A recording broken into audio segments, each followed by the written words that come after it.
몇 년 전 어느 겨울날이었습니다. 전구를 판매하는 곳에 갔습니다. 이곳은 전구만 판매하는 것이 아니라 여름에는 선풍기, 겨울에는 온풍기도 판매하는 도매점입니다. 여기서 50m도 안 되는 거리에 있습니다. 한 할머니와 주인이 대화 중이었습니다. 얼핏 들리는 말은 이렇습니다. 한 겨울인데도 할머니가 선풍기를 사러 오신 것입니다. 주인은 선풍기를 창고 깊숙한 곳에 두었기 때문에 가져올 수 없다고 합니다. 할머니는 떠나가지 않고 자기 사정을 계속 말씀하시는 것입니다. 할머니의 딸이 암인데 병원에서 더 이상 손을 쓸 수가 없다고 했다고 합니다. 죽음을 기다리는 중입니다. 딸이 너무 더워한다고 그래서 선풍기를 가져와서 선풍기를 틀어주려고 왔다는 것입니다. 마지막 가는 길에 그 딸의 소원을 들어주려고 선풍기를 사러 왔는데 너무 깊숙이 창고에 두어서 선풍기를 내올 수 없다는 말입니다. 이야기를 들으니까 옆에 있던 제가 그냥 불쑥 말이 나왔습니다. 아마 그 자리에 있다면 누구든지 그럴 겁니다. 저희 집에 선풍기가 있습니다. 가져올 테니까 가져다가 쓰십시오. 아무 부담 갖지 않아도 됩니다. 돌려주지 않아도 됩니다. 혹시 도움이 더 필요하면 언제든지 바로 이 근처에 있는 반석의 교회로 오시면 됩니다. 그 말씀을 드렸습니다. 선풍기를 튼다고 해서 속에서 열이 나는 그 병이 나을 수 있을까요? 어떤 병이 속에서 그렇게 한 겨울에도 열이 나게 하는지 저는 잘 모릅니다. 그러나 분명히 알고 있는 것은 선풍기를 튼다고 해서 그 바람으로 속에서 나는 열이 가라앉거나 낫지는 않는다는 것은 잘 알고 있습니다. 만일 누군가가 한 겨울에도 속에서 열이나 고통스러워하는데 선풍기 바람을 쐬면 낫는다 이렇게 말하면 속이는 것이고 사입이라고 할 것입니다. 하지만 놀랍게도 신앙에 있어서 이런 방식이 널리 사용되고 있습니다. 이 사이비적인 방식, 이것을 성경은 외식이라고 합니다. 외식은 신앙의 가장 무서운 적 가운데 하나입니다. 겉으로는 종교적인 것 같습니다. 신앙의 모습을 가지고 있습니다. 경건의 외양을 가지고 있습니다. 그러나 실상은 전혀 아닌 것입니다. 오히려 사람들이 그런 모습 때문에 스스로 속고 있습니다. 예수님을 십자가에 못 박아 죽게 한 사람들은 가장 종교적인 사람들이었습니다. 종교적인 용어에 익숙하고 종교적인 문화 속에서 살아가고 종교적인 삶의 매일처럼 반복되는 사람들입니다. 신앙의 본질은 없이 신앙의 형식만 갖춘 삶입니다. 오늘 교회에는 이런 모습이 대단히 유행하고 있습니다. 내면의 변화는 없이 위로와 축복에 대한 약속을 갈망합니다. 현대인들의 기호에 맞아떨어집니다. 종교를 소비하고 있는 것입니다.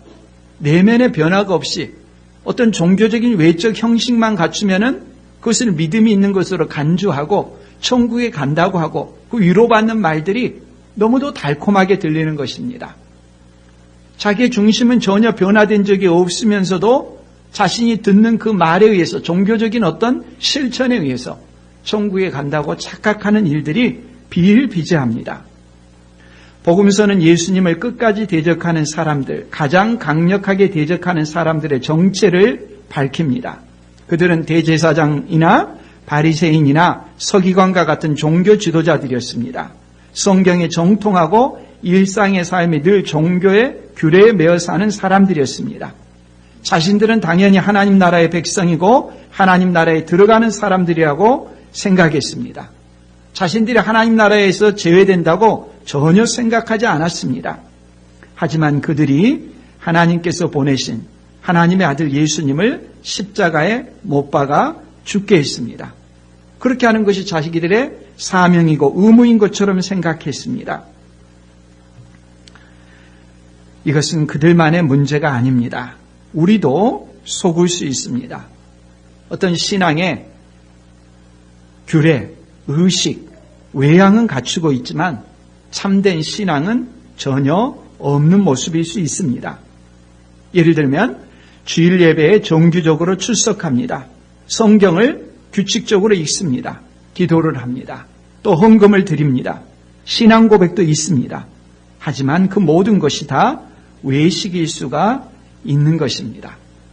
자기 내면은 한 번도 변화되고 바뀐 적이 없는데 그냥 겉으로만 어떤 형식을 갖추면은 그 사람이 하나님의 자녀이고 그리스도인이고 구원을 받는 것처럼 생각하도록 만드는 이런 시스템에 그냥 젖어들고 따라가고 있는 것입니다. 무서운 기만이고 사기입니다. 참된 신앙의 본질이 무엇이냐? 그것은 마음의 돌이킴입니다. 마음의 돌이킴이 없이 어떤 외적인 신앙 규례를 지킨다고 해서 그것을 구원받았다라고 생각한다면 대단한 종교 사기극입니다. 어쩌면 그런 일들이 우리 사회에 너무도 많이 일어나고 있는지 모릅니다. 지난주 우리는 바리새인과 서기관들이 예수님의 가르침을 조사하기 위해 예루살렘으로부터 갈릴리로 왔다는 내용을 말씀을 통해서 함께 상고했습니다. 그들은 예수님의 가르침과 행적이 어긋난 것은 없는지 샅샅이 살피고 조사했습니다. 판단의 기준은 그들이 가지고 따르고 있는 장로들의 전통이었습니다. 흔히 이것을 미시나라고 합니다. 모세오경의 말씀을 그 이후 시대에 모세오경을 재해석해 가지고 적용하는 방식의 구전 전통입니다. 예수님의 제자들이 손을 씻지 않고 음식을 먹은 것입니다. 이것은 장로들의 전통을 위반하는 것이었습니다. 그 사실을 가지고 예수님께 따졌죠. 예수님께서는 도리어 그들이 장로들의 전통이라는 잘못된 권위를 가지고서 참된 권위인 하나님의 계명을 어기고 있다라고 말씀하셨습니다. 고르반을 예로 드셨죠. 고르반이라는 것은 하나님께 바친 예물이라는 뜻인데 자기가 가지고 있는 그 예물을 가지고 마땅히 부모를 공양해야 되는데 부모를 공양하지 않습니다. 왜냐하면 자기가 가지고 있는 재물을 하나님께 드렸다라고 이렇게 선언을 해버렸기 때문에 그들의 장로들의 전통에 의하면 하나님께 드렸다라고 했을 경우에는 그 재물을 다른 용도로는 쓸 수가 없습니다. 자기 자신을 위해서 소비할 수는 있지만 부모님께도 쓸 수 없게 만듭니다. 이 고르반이라고 하는 장로들의 전통을 가지고서 부모를 공경하라고 하는 5계명을 어기고 있는 것입니다. 바로 그런 잘못들에 대해서 예수님께서 말씀하셨죠. 예루살렘에서 온 바리새인과 서기관들에게 대답하신 예수님께서는 이어서 10절과 11절 우리가 읽은 내용이죠. 이것을 무리들에게 말씀하시고 그 다음에 12절 이하의 내용에서는 제자들에게 말씀하십니다. 신앙의 참된 본질은 오늘의 말씀 제목처럼 신앙의 본질은 음식을 먹을 때 손을 씻는 것과 같은 그런 종교 의례가 아니라 마음의 변화라는 것입니다. 기독교 신앙은 이러이러한 것을 행하는 것이다 라고 생각하고 있다면 출발이 잘못되어 있습니다. 교회에 나와서 예배드리면서 그리스도인이 된다는 것은 무엇인가? 이러이러한 것을 지키는 것이다 라고 교육을 받았고 그렇게 행했기 때문에 그리스도인이라고 생각한다면 잘못 알고 있는 것입니다.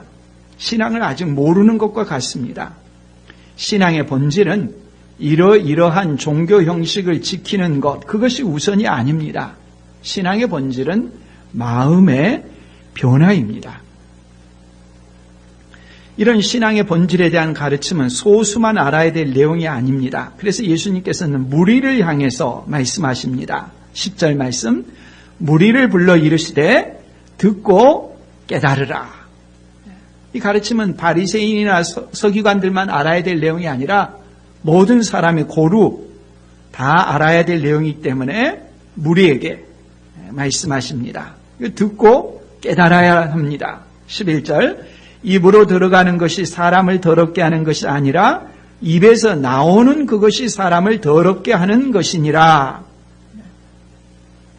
바리새인이나 서기관들이 지금 문제 삼고 있는 것은 손을 씻지 않고 음식을 먹으면 부정한 것과 접촉한 상태여서 그걸 먹을 때 부정한 것이 그 사람 안에 들어간다.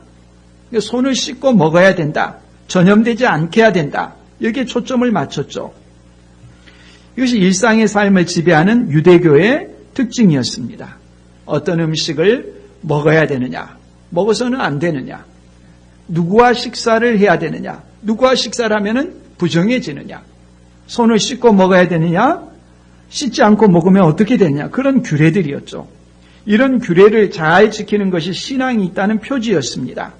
이런 종교 의례들을 잘 실천하는 사람이 신앙 좋은 사람으로 간주했습니다. 예수님은 입으로 들어가는 것이 사람을 더럽게 하는 것이 아니라 입에서 나오는 것이 사람을 더럽게 하는 것이라고 전혀 다른 차원에서 말씀했습니다. 무리들에게 이런 말씀을 주었는데 놀랍게도 제자들조차도 이 말씀의 의미를 깨닫지 못했습니다. 이제 예수님께 이렇게 질문을 하죠. 12절 말씀. 이에 제자들이 나와 이르되 바리새인들이 이 말씀을 듣고 걸림이 된 줄 아시나이까? 예수님께서 지금 무리들에게 하신 말씀에 대한 듣고 깨닫고 이해하는 반응보다도 예수님이 하신 말씀에 대해서 지금 바리새인과 서기관들이 어떻게 반응을 하느냐, 여기에 더 눈길이 가 있고 관심이 가 있는 제자들의 모습이죠. 이 말씀을 통해 추론할 수 있는 것은 예수님께서 이 말씀을 하시자 바리새인과 서기관들이 대단히 기분 나빠하는 반응을 보였다는 것을 알 수가 있습니다. 대부분의 사람들은 바리새인이나 서기관을 존경의 대상으로 삼았습니다. 탁월한 학식과 종교적인 실천은 감히 넘볼 수 없는 경지였습니다. 한평생 동안 하나님의 말씀을 연구하고 이 말씀에 대한 미시나라든지 기타 여러 가지 경전들에 대해서 다 암송하고 술술 풀어 설명할 수 있고 그들이 지키는 규례라는 것은 넘사벽이었습니다. 제자들은 예수님께서 말씀하신 내용을 이해하기보다도 종교 지도자들의 심기를 불편하게 했다는 사실에 더 관심을 두었습니다. 그들만이 아니라 우리도 자주 실수하는 부분입니다. 진리가 무엇인가 하는 것을 알고 그에 따르는 삶의 결단과 행동을 하기보다도 권력자라든지 중심부에 있는 사람들이 무슨 말과 표정과 행동을 하느냐에 더 민감하고 반응을 보이기 쉬운 것입니다. 진리를 받아들이고 그에 따라서 삶을 변화시키는 것이 사람들의 초점이 아니라 사회의 주류가 어떻게 행동하느냐, 그 사람들의 모습을 보고 사회의 지배적인 어떤 사람들의 삶의 방식에 자기 자신을 맞추는 것, 거기서 벗어나기가 너무도 힘들어하는 사람들의 모습, 이것이 흔히 있는 모습이죠. 사람들의 눈치를 보고 지도자들의 심기를 불편하게 하지 않는 데만 초점을 두는 제자들에게 예수님은 단호하게 말씀합니다. 13절 말씀에 예수께서 대답하여 이르시되 심은 것마다 내 하늘 아버지께서 심으시지 않은 것은 뽑힐 것이니. 바리새인이나 서기관들은 하나님께서 심은 사람들이 아니라는 말씀이죠. 제자들이 그렇게 높이 보면서 서기관과 바리새인들의 삶은 사람들이 보는 하나의 규범이고 행동의 기준이었는데 예수님은 단호하게 하나님 아버지께서 심지 않은 것이고 그들은 다 뽑힐 거라고 말씀합니다. 그들은 두려움의 대상이 아닌 것이죠. 오히려 심판의 대상인 것입니다. 14절에도 그냥 두라. 그들은 맹인이 되어 맹인을 인도하는 자로다. 만일 맹인이 맹인을 인도하면 둘이 다 구덩이에 빠지리라 하시니. 사람들은 우러러보는 종교 지도자처럼 보일지 모르지만 맹인을 지도하는 맹인 지도자일 뿐이라고 말합니다. 바리새인과 서기관을 따르게 된다면 그들과 더불어서 다 구덩이에 빠지는 심판을 받을 것이라는 말씀이죠. 충격적이죠. 이스라엘 사회에서 대다수가 그들의 기준으로 삼고 가장 위대한 삶의 표준으로 삼고 있었던 서기관과 바리새인들이 하나님 보시기에는 하나님께서 심지 않은 자들이었고 그들은 맹인이고 그들을 따르는 가르침을 따르는 수많은 사람들은 다 영원한 멸망의 구덩이에 빠진다는 말씀인데 얼마나 충격적이겠습니까? 그 자리에 있는 제자들에게는 핵폭탄 같은 말씀의 충격일 것입니다. 유대인들의 삶을 온통 지배하고 다스리던 신앙체계를 뒤흔드는 말씀이었기 때문입니다. 오늘 우리식으로 말하자면 예를 들어 1000만 명이 되는 그리스도인이 있는데 대다수의 사람들이 허구다라고 말하는 것 같은 충격이겠죠. 물론 오늘날 그렇다는 말씀은 아닙니다. 예수님의 제자들의 입장에서는 예수님의 말씀이 얼마나 큰 충격이었겠습니까? 다들 행동의 표준으로 삼고 그들이 우상시하다시피 따르고 있고 그들이 가장 존경하는 종교 지도자들이고 그들처럼 되기를 갈망했지만은 하나님께서는 심지 않은 자들이고 다 뽑힐 것이고 심판을 받을 것이고 맹인이고 영원한 심판의 멸망의 자리에 떨어질 것이라고 분명하게 말씀하셨습니다. 마음의 동요를 다스리고 제자들을 대표해서 베드로가 예수님께 물었습니다. 15절 말씀. 베드로가 대답하여 이르되 이 비유를 우리에게 설명하여 주옵소서. 이 비유는 무엇일까요? 예수님께서 무리들에게 주셨던 11절의 말씀이 이 비유입니다. 입으로 들어가는 것이 사람을 더럽게 하는 것이 아니라 입에서 나오는 그것이 사람을 더럽게 하는 것이니라. 이 비유를 설명해 달라는 것입니다. 예수님의 놀라는 반응이 16절에 나옵니다. 예수께서 이르시되 너희도 아직까지 깨달음이 없느냐? 다른 사람도 아니고 지금까지 예수님의 가르침을 들어왔던 제자들이 아직까지도 이것을 알지 못했느냐 하는 말씀입니다. 중학교 3학년이 덧셈과 뺄셈을 하지 못하고 있다면 당연히 선생님이나 부모님들은 중학교 3학년이 덧셈과 뺄셈도 하지 못한단 말이야? 당연히 그렇게 말하겠죠. 11절의 가르침을 이해하지 못한다면 신앙의 본질을 모르는 것이기 때문에 신앙의 초보를 모르고 있다는 것과 같습니다. 예수님께서는 11절 비유를 설명해 주시는데요. 앞부분에 나오는 입으로 들어가는 것이 무엇인가에 대해서 17절에 설명하시고 뒷부분 입에서 나오는 것에 대해서는 18절 이하에서 설명해 주십니다. 17절 말씀, 입으로 들어가는 모든 것은 배로 들어가서 뒤로 내버려지는 줄 알지 못하느냐. 상식이죠. 우리가 무엇인가 음식을 입으로 먹으면 위에서 소화돼서 그 다음에 배설되죠. 지금처럼 농약이나 방사능 음식 문제가 없는 시절에 입으로 들어가는 음식은 아무런 문제가 없습니다. 설사 있다 해도 그것은 우리 몸의 건강에 영향을 미치는 것이지 우리의 영혼에는 전혀 영향을 미치지 않는 것이죠. 그런데 유대 종교 지도자들이 지금 강조하고 있는 것은 우리 영혼의 문제에 집중하는 것이 아니라 음식 규례, 입으로 들어가는 것에 대해서 강조했습니다. 무엇을 먹느냐, 누구와 먹느냐, 손을 씻고 먹느냐, 이걸 가지고 계속 시비를 했습니다. 앞서도 보면 예수님께서 죄인들과 식사를 한다고 시비를 걸었습니다. 그들과 식사를 하자 먹기를 탐한다고 포도주를 즐긴다고 비방했습니다. 예수님의 제자들이 손을 씻지 않고 식사를 한다고 또 비방을 했습니다.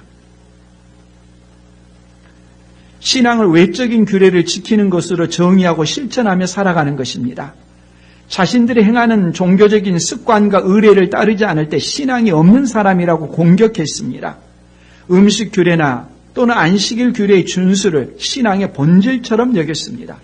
이런 식의 신앙 형태를 율법주의라고 합니다. 신앙의 본질이 아닌 어떤 형식을 가지고서 그 형식과 의례를 지켜야 된다. 그래야지 그리스도인이라고 정의하는 방식입니다. 이러한 것을 지킬 때 신앙을 가진 것이다 라는 식으로 정의를 합니다. 그러나 이런 것은 빨간 벽돌을 으깨놓고 고춧가루라고 말하는 것과 같습니다. 참된 신앙은 모양만 흉내내는 것이 아닙니다. 겉으로 나타나는 모습을 행했다고 그것을 그리스도인이다라고 말하지 않습니다. 신앙의 겉모습, 의례를 지키는 것을 무시하는 것이 아닙니다. 마음이 바뀌지 않은 채 겉모습만 행한다고 참다운 신앙이라고 할 수 없다는 것입니다. 마음이 바뀌지 않은 채 신앙의 외적 모습을 따라한다고 그리스도인인 것처럼 생각한다면 크게 잘못된 것입니다. 신앙은 흉내가 아닙니다. 참된 신앙은 마음이 바뀐 것입니다. 마음이 바뀌어서 자연스럽게 우러나오는 결과, 신앙의 외적인 어떤 의식들을 지키는 모습, 이것이 참된 순서인 것이지, 마음은 바뀌지 않은 채 어떤 신앙 외적인 규례를 지킨다고 그 사람이 그리스도인인 것처럼 생각한다면 스스로도 속는 것이고 그것은 비참한 것입니다. 18절 말씀, 입에서 나오는 것들은 마음에서 나오나니 이것이야말로 사람을 더럽게 하느니라. 사람을 더럽게 하는 것은 입으로 들어가는 것이 아니라 입에서 나오는 것입니다. 입에서 나온다는 것은 말만을 의미하지 않습니다. 입은 대표일 뿐입니다. 신체의 일부일 뿐인 것이죠. 입으로 하는 말뿐 아니라 손과 발로 행하는 모든 것들을 다 포함하는 것입니다. 사람이 행하는 것들은 그냥 몸이 알아서 행하는 것은 없습니다. 우리의 마음이 명령을 내릴 때 그 마음의 명령에 따라서 몸이 도구로서 행동하는 것입니다. 사회에서 갑질하는 사람들은 못 먹는 사람들이 아닙니다. 잘 먹는 사람들입니다. 입으로 좋은 것들이 들어가는 사람들입니다. 입으로 무엇이 잘못 들어가서 악한 행동이 나오는 것이 아닙니다. 마음에서 나오는 문제입니다. 인간의 중심은 마음입니다. 성경이 늘 가르치는 핵심입니다. 인간의 중심은 마음입니다. 그럼 자연인의 마음은 어떤 상태일까요? 이 마음으로 오염되어 있기 때문에, 죄로 물들어 있기 때문에 그 마음으로부터 비롯되는 것이 19, 20절 말씀에 보면 마음에서 나오는 것은 악한 생각과 살인과 간음과 음란과 도둑질과 거짓 증언과 비방이니 이런 것들이 사람을 더럽게 하는 것이요 씻지 않은 손으로 먹는 것은 사람을 더럽게 하지 못하느니라. 사람이 왜 죄를 짓느냐? 입으로 들어가는 음식의 문제가 아니라, 그것을 주의해서 되는 것이 아니라, 마음이, 인간 행동의 원천인 마음이 죄로 물들어 있기 때문에 그 수원지로부터서 나오는 행동이 죄악이라는 말씀입니다. 가끔 사람들이 행하는 끔찍한 죄악들을 보면서 어떻게 그 사람들이 그렇게 행동할 수 있느냐라고 단식하는 경우들이 있습니다. 그러면서 그 원인에 대해서 나름대로 전문가들이 분석을 하기도 합니다. 교육 때문이다. 환경 때문이다. 이런 식의 원인을 진단합니다. 그러나 아무리 교육을 잘 받았다 하더라도, 아무리 좋은 환경에서 자랐다 하더라도 인간은 본질적으로 똑같습니다. 마음이 죄로 물들어 있는 죄인입니다. 재벌 가문의 자녀들이 자녀 교육을 내버려 두어서 그들이 갑질을 하겠습니까? 재벌들은 그 자녀들 누구보다도 어려서부터서 탁월하게 교육하기 위해 애를 쓰는 사람들입니다. 아무리 노력을 해도 안 됩니다. 그것은 바로 마음이 죄로 물들어 있기 때문입니다. 마음이 죄로 물들어 있기 때문에 그 죄된 마음에서 죄가 나오는 것이고 갑질이 나오는 것이죠. 마음이 변화되지 않은 채 그 사람에게 아무리 행동을 바꾸라고 해도 되지 않습니다. 일시적으로 그런 행동의 변화를 나타내는 것 같지만은 되돌아가고 맙니다. 예수님께서는 도덕법의 핵심인 십계명의 예를 들어서 말씀하고 있죠. 살인, 6계명, 간음, 음란, 7계명, 도둑질, 8계명, 이런 거짓 증언, 9계명. 도덕법의 내용을 가지고서 말씀하셨습니다. 10계명을 보통 도덕법이라고 합니다. 그런데 예수님께 시비를 거는 바리새인과 서기관들을 보면은 도덕법을 가지고 시비를 걸지 않습니다. 뭘 가지고 시비를 겁니까? 누구와 먹느냐, 어떤 음식을 먹느냐, 손을 씻었느냐, 의식법, 정결예식 이런 걸 가지고 시비를 겁니다. 왜 그렇습니까? 우리가 구원을 받았다라고 말할 때 의식법, 정결법처럼 편한 게 없어요. 겉으로 드러나는 어떤 것들을 실천하면 그 사람이 하나님의 자녀다라고 간주해주는 방식, 너무도 편리한 시스템입니다. 그러나 도덕법은 어떻습니까? 예수님께서 산상수훈에서 가르치신 말씀을 생각해 보십시오. 거기 어디 도덕법만 나오는 것이지 의식법, 정결법에 대한 가르침은 없습니다. 이러이러한 행동을 하면 그리스도인이다. 이러이러한 의식, 정결을 행해야 된다. 그런 가르침은 없습니다. 심령이 가난한 자는 복이 있나니부터 시작해서 우리의 마음을 다룹니다. 인간 본질을 다룹니다. 이게 차이점인 것이죠.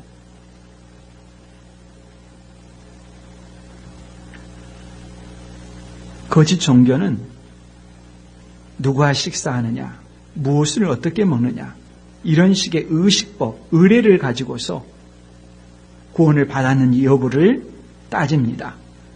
신앙인 척하는 아주 손쉬운 방법입니다. 마음은 죄로 물들어 있는데 신앙인이라는 배지를 달아주고 신앙인이라는 어떤 옷을 입혀줍니다. 이건 대사기극입니다. 신앙의 본질은, 인간됨의 본질은 인간의 중심인 마음의 변화에 달려 있습니다. 마음이 변화되지 않은 채 아무리 선행을 하려고 하고 종교적인 실천을 한다고 해도 그것은 외식일 뿐입니다. 하나님은 사람의 중심을 보신다고 했습니다. 사람의 중심이 뭐냐? 마음입니다. 그럼 마음이 뭡니까? 사람의 생각, 감정, 의지의 원천이 마음입니다. 소위 말한 지정의가 어디에서 비롯되느냐? 마음입니다. 마음이 어떠하냐가 그 사람됨입니다. 인류의 조상 아담이 에덴 동산에서 하나님의 말씀에 불순종하여 사람은 그 이후로 누구나 다 죄로 오염된 채 태어납니다. 그러므로 자연인은 다 마음이 죄로 오염되어 있습니다. 사람을 어느 측면을 강조하느냐에 따라서 육체적인 측면을 강조할 수도 있고 또는 마음을 강조할 수도 있습니다. 사람을 보는 측면에 따른 표현일 뿐입니다. 사람이 죄를 짓고 나서 육체에 영향을 미치게 되었습니다. 뿐만 아니라 마음에도 영향을 미치게 되었습니다. 죄가 그 사람의 마음에 자리 잡으면 마음이 죄의 속박이 됩니다. 악한 생각이 마음에서 나와가지고 우리 육체를 조종하고 움직입니다.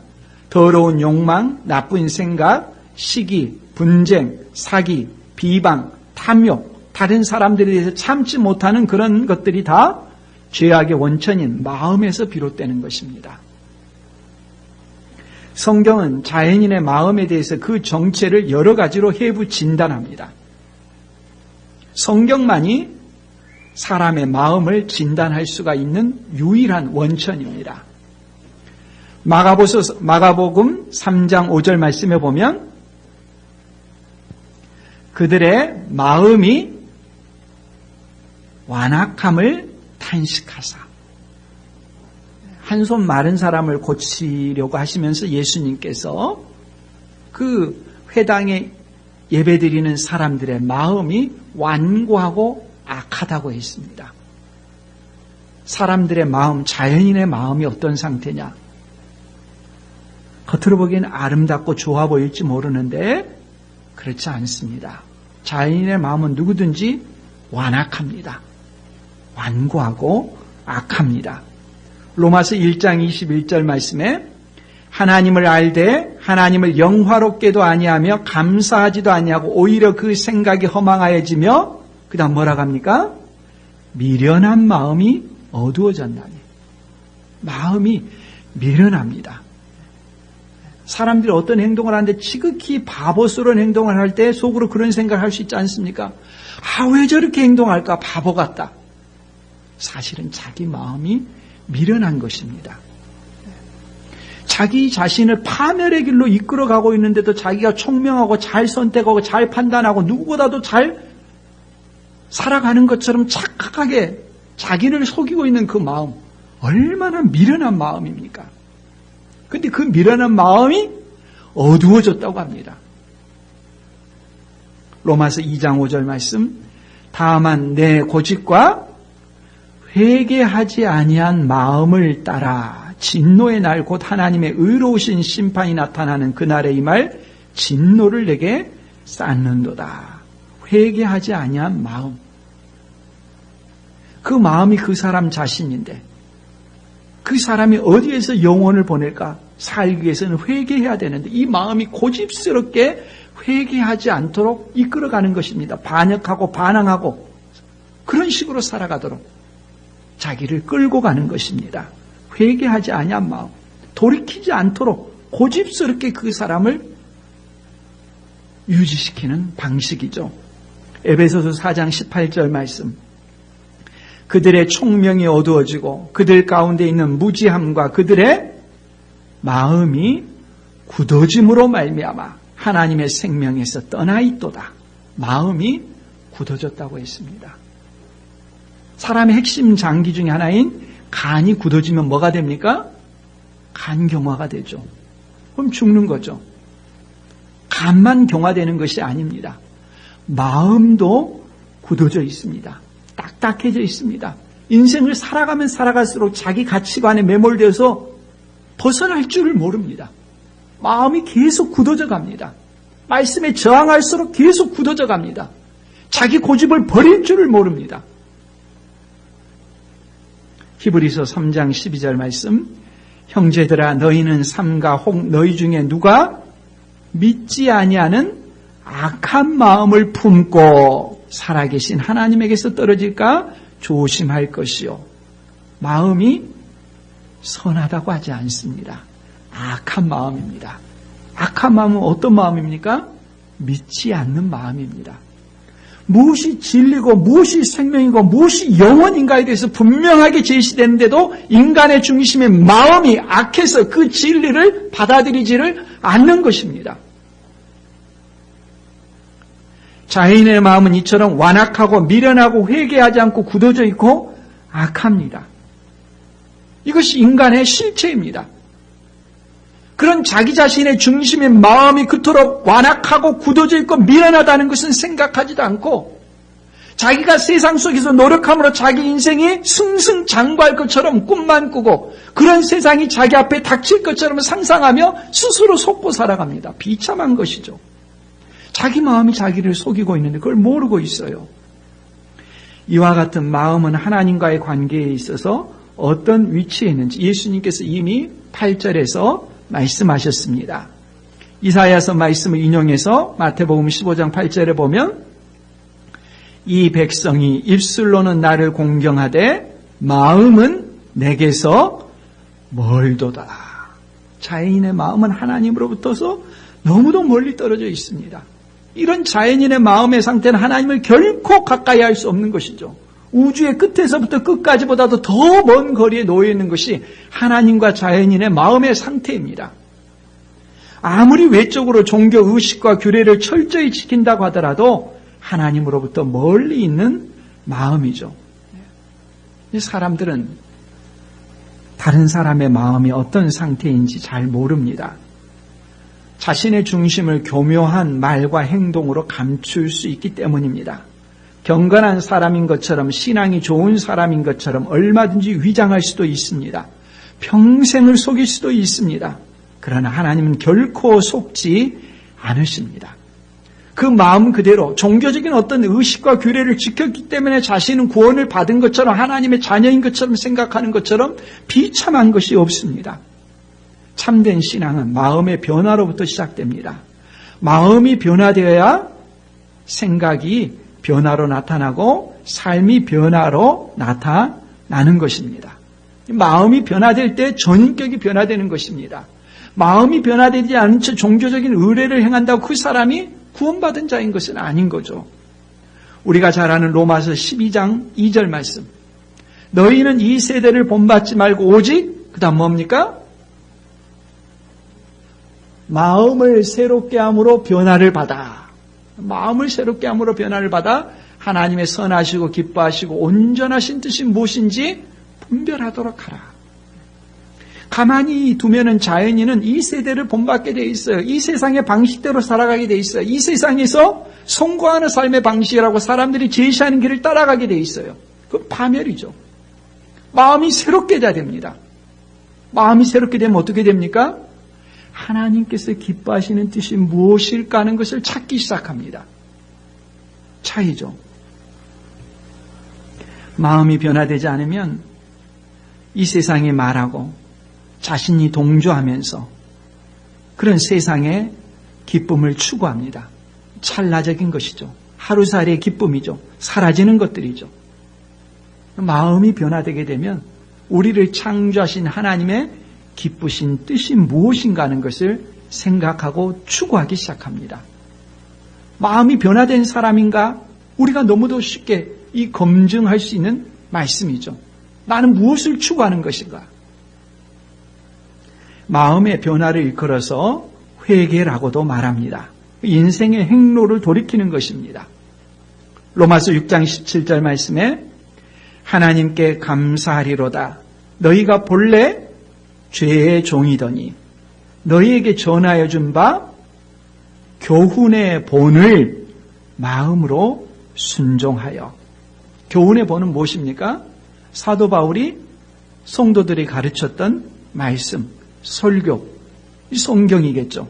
이 교훈의 본을 마음으로 순종하게 됩니다. 마음은 변화되지 않은 채 종교 지도자들이 이렇게 행해야 된다, 의식을 강요해서 습관적으로 따르는 그런 방식이 아니라 마음이 변화돼서 자발적으로 종교 의식과 규례들이 나타나는 것입니다. 순서가 바로 돼야 되죠. 부모가 자식을 위해서 희생합니다. 누가 그렇게 명령했습니까? 나라에서 그렇게 하라고 했습니까? 누가 매 들고 다니면서 부모를 지켜봅니까? 아무도 그렇게 하지 않지만 부모는 자발적으로 자녀를 위해서 희생합니다. 사랑하기 때문이죠. 마음이 변화된 사람, 죄로부터 돌이켜 회개한 사람은 하나님을 사랑하는 사람이 됩니다. 하나님의 말씀에 대해서 그 말씀을 따르고자 하는 마음이 사랑의 마음으로 나타납니다. 하기 싫은데 억지로 다른 사람들이 눈치를 주고 억압을 해가지고 행하는 것이 아닙니다. 데살로니가 후서 3장 5절 말씀에 주께서 너희 마음을 인도하여 하나님의 사랑과 그리스도의 인내에 들어가게 하시기를 원하노라. 전에는 마음이 하나님에게서 멀리 떠나 있었죠. 자연인의 마음은 그랬죠. 근데 마음이 새롭게 되면 어떻습니까? 하나님께서 그 마음을 인도해 주신다고 합니다. 참된 신앙의 본질은 마음의 변화입니다. 근데 이 마음의 변화는 내 힘으로, 내 의지로 변화시킬 수가 없습니다. 왜 그렇습니까? 마음이, 우리 자신의 마음이 우리를 속이기도 할 뿐만 아니라요, 고집스럽기도 할 뿐만 아니라요, 악하기도 할 뿐만 아니라 마음이 하나님에 대하여 죽어있기 때문입니다. 자연인의 마음은 누구나 다 하나님에 대하여 죽어 있습니다. 스스로 하나님을 찾지 않습니다. 죽은 자는 반응하지 못합니다. 오히려 대적하는 모습이죠. 그럼 어떻게 하나님께 대하여 마음이 변화될 수가 있습니까? 하나님께서 마음을 살려주셔야만 살아납니다. 마음이 살아나는 것은 전적으로 하나님의 역사입니다. 누구도 생명을 스스로의 힘으로 만들어낼 수 없습니다. 생명을 만들어내는 것은 오직 하나님의 대권입니다. 자연인은 부모의 태로부터 태어날 때 누구나 다 죽은 존재입니다. 하나님에 대하여 죽은 존재입니다. 이 죽은 존재가 하나님께 대하여 살아나는 것, 거듭나는 것, 중생하는 것, 이건 전적으로 하나님의 역사입니다. 하나님께서는 수단을 사용해서 우리의 영혼을, 우리의 마음을 살려주십니다. 요한복음 6장 63절 말씀입니다. 함께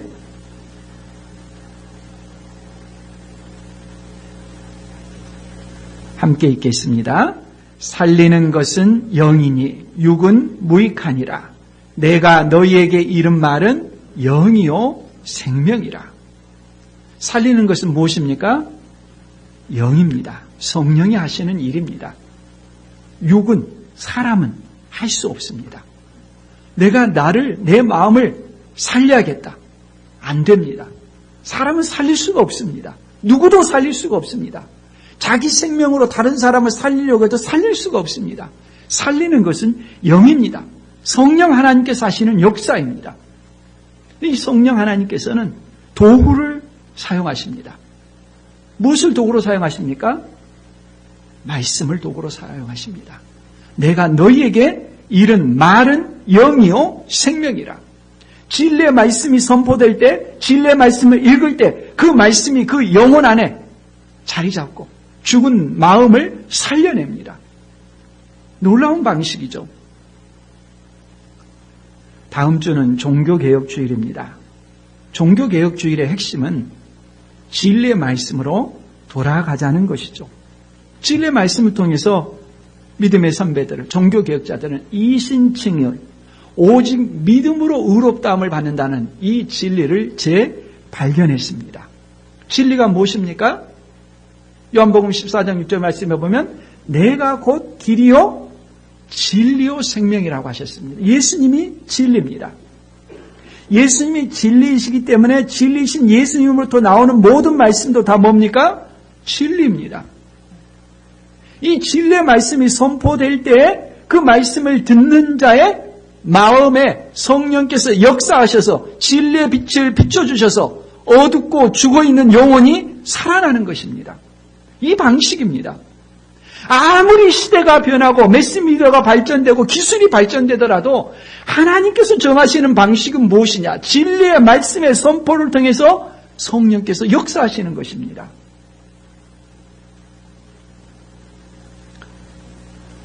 진리는 생각이라는 통로를 통해서 마음에 접근합니다. 진리를 들을 때 성령께서 역사하셔서 어두운 마음에 빛을 비춰주시고 깨닫게 하시는 것입니다. 우리는 자꾸 진리를 들어야 합니다. 그러나 우리가 알고 있는 것처럼 우리 시대는 오락과 즐거움에 깊이 빠져 있습니다. 진리에 천착하고 책임질하고 생각의 변화로 나아가지를 못합니다. 늘 주변부만 맴돌고 있습니다. 잠시 마음의 위로를 얻는 데만 그치고 있습니다. 이 중심인 마음은 변화되지 않았는데, 마음은 변화되지 않은데 복잡다단한 문제 속에서 잠시 어떤 위로의 말을 듣는 것으로 그것이 신앙인 것처럼 사람들이 생각하는 때가 너무도 많이 있습니다. 이 사람의 생각은 쉽게 변화되지 않습니다. 시간이 갈수록 더 굳어져 갑니다. 이 생각을 깨뜨리는 것은 사람의 힘으로 되지 않습니다. 부모가 자녀에게 옳은 가르침을 줬을 때 자녀가 그걸 쉽게 받아들입니까? 철 모르는 때나 합니다. 그것도 마음에 저항하면서 하기가 쉽습니다. 우리의 생각을 깨뜨리는 것은 진리의 말씀을 사용하시는 성령이십니다. 진리의 말씀을 듣게 되면은 그 진리의 말씀이 우리의 생각과 싸우면서 불방망이처럼 우리의 생각을 깨뜨리고 오류를 밝혀주시고 우리를 돌이키시는 것입니다. 하나님의 말씀을 아멘으로 내 마음에 받아들이는 것, 이것은 쉬운 일이 아닙니다. 사람이 할 수 있는 일이 아닙니다. 옳은 줄 알면서도 사람들은 행하지 않습니다. 마음이 그토록 완악하기 때문입니다. 그런데 그것을 내가 받아들일 수 있게 되었다. 마음이 변화된 것이죠. 생명의 역사입니다. 무엇을 하라고 강제로 시켜서 하는 것이 아닙니다. 주일 예배 참석해라, 봉사해라, 기도해라. 시켜서 하는 율법주의는 참다운 믿음이 아닙니다. 입으로 들어가는 것을 가지고 사람에게 시비하고 신앙이 있네 없네 트집하는 것은 오히려 사람을 힘들게 하는 것이고 떠나가게 하는 것입니다. 참된 신앙의 본질은 마음의 변화입니다. 누구보다도 스스로가 잘 알 것입니다. 나는 마음의 변화가 없이 그냥 사람들 보기에 어떤 신앙의 규례 형식들을 지키는 것으로 신앙인 것처럼 위장하고 있는 것은 아닌가. 내 중심의 마음이 변화되어서 진리에 대한 갈망이 있고 하나님의 말씀대로 순종하지 않을 때 괴로움이 있고 그 말씀대로 내 삶을 변화시키고자 하는 그런 삶이 내 가운데 있는가? 스스로가 잘 알 것입니다. 예수 그리스도를 믿고 마음이 변화돼서 중심에 주님의 인도하심을 따라 살고자 하는 그런 마음이 있습니까? 정말 귀한 일입니다. 세상의 소리에 흔들리지 말고 요동하지 말고 그 길을 믿음으로 인내하며 가야 할 것입니다. 마음에 변화된 것은 없는데 내 스스로가 알고 있는 것처럼 내가 사랑하는 것은 하나님이 아니라 세상에 있는 것들인데 그냥 마음에 잠시 위로를 받기 위해서 종교적인 어떤 규례를 행하고 있습니까? 그 상태에서 벗어나야 됩니다. 진리의 말씀에 천착하십시오. 하나님의 말씀이 그러한가 하고 상고해 보시기 바랍니다. 하나님께서 진리의 말씀을 사용하셔서 성령의 권능으로 우리의 어둠에 갇혀있는 마음을 깨뜨려 주시는 것을 경험할 수 있을 것입니다. 신앙의 본질이 무엇이냐? 마음이 변화되는 것입니다. 마음이 변화됨을 통해서 누가 뭐라고 강요해서 행하는 것이 아니라 하나님을 사랑하는 마음으로 자발적으로 진리의 말씀을 따라 순종하는 우리 모두가 될 수 있기를 바랍니다. 기도합니다. 하나님 아버지, 우리가 흉내만 내는 신앙인의 외양을 갖추는 것이 아니라